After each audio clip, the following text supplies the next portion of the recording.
లక్ష్మీదేవి జన్మరహస్యం తెలుసా? ఒకరోజు ఇంద్రుడు ఐరావతంపై స్వర్గానికి వెళ్తుండగా ఎదురుగా దూర్వాస మహర్షి తారసపడతాడు. అల్లంత దూరాన ఇంద్రుని చూసిన దూర్వాసుడు అమరావతి అధిపతికి గౌరవ సూచకంగా తన మెడలోని దండనిస్తాడు. గర్వంతో కళ్ళు మూసుకుపోయిన ఇంద్రుడు దండ ఇచ్చిందెవరన్న విషయాన్ని పట్టించుకోకుండా, కనీసం కృతజ్ఞతలు చెప్పకుండా ఆ దండను తన ఏనుగు తొండానికి తగిలిస్తాడు.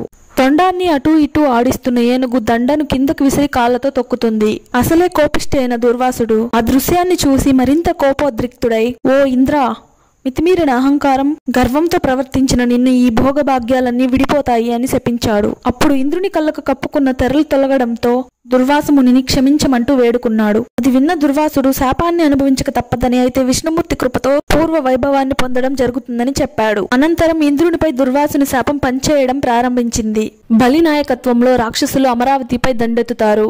ఇంద్రుని తన పరివారంతో పాటు స్వర్గం నుండి తరిమేస్తారు. తప్పనిసరి పరిస్థితుల్లో ఇంద్రుడు అజ్ఞాతంలో ఉండిపోయి తన గురువు బృహస్పతిని సలహా అడుగుతాడు. అందుకు తగిన పరిష్కారాన్ని బ్రహ్మదేవుడే సూచిస్తాడని చెప్పడంతో ఇంద్రుడు తన పరివారంతో కలిసి వెళ్లి బ్రహ్మదేవుణ్ణి ప్రార్థిస్తాడు. పరిష్కారాన్ని విష్ణుమూర్తే చెబుతాడని బ్రహ్మదేవుడు పలకడంతో అందరూ విష్ణు సన్నిధికి చేరుకుంటారు. ఇంద్రాది దేవతల ద్వారా జరిగిన సంగతిని విన్న విష్ణుమూర్తి రాక్షసుల సహాయంతో పాల సముద్రాన్ని చిలికి అందులో నుంచి వెలువడిన అమృతాన్ని అందుకుంటే తిరిగి అధికారం దక్కుతుందని అంటాడు.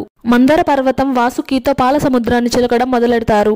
విష్ణుమూర్తి కూర్మావతారంలో మందర పర్వతాన్ని మునిగిపోకుండా భరిస్తాడు. అనంతరం పాల సముద్రం నుండి ఎన్నో రకాలైన జీవులు, వస్తువులు వెలువడుతాయి. అప్పుడే ఓ యువతి కళ్ళు చెదిరే అందంతో, అందెల మృదు మధుర రవలలతో, చేతిలో కలువల మాలతో ఉదయిస్తుంది. ఆమె లక్ష్మీదేవి. ఆమె విష్ణుమూర్తిని తన భర్తగా అంగీకరిస్తూ ఆయన మెడలో మాల వేసి సిగ్గుతో ఆయన సరసన నిలబడుతుంది. అలా క్షీరసాగర మదనం నుంచి జన్మించిన లక్ష్మీదేవి దుష్ట శిక్షణార్థం మహావిష్ణువు ఎత్తిన అవతారాలన్నింటిలోనూ ఆయన సరసనే ఉంటుంది. ఇలాంటి మరిన్ని విషయాల కోసం ఛానల్ ని సబ్స్క్రైబ్ చేయండి. Thanks for watching.